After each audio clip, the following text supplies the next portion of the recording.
Your kids are going somewhere. The question is clear. Your children are not just growing, they are being directed. The question is, who is pointing them? Because in the Bible, you know what it says? It says that children are like arrows. And if they are arrows, that means you are the one aiming them. And the thing is, you don't actually accidentally aim an arrow. You choose the direction. Let me ask you, are you pointing your children towards God or towards the world? Because your children will follow your direction. Not your intention, not your words, your direction. And here's the truth. I want you to understand this truth.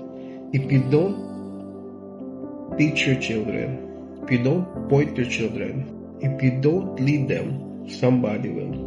Culture will, social media will, the world will. So you have to decide, am I passive or should I be intentional? Your children are arrows, so make sure you point them towards the right direction.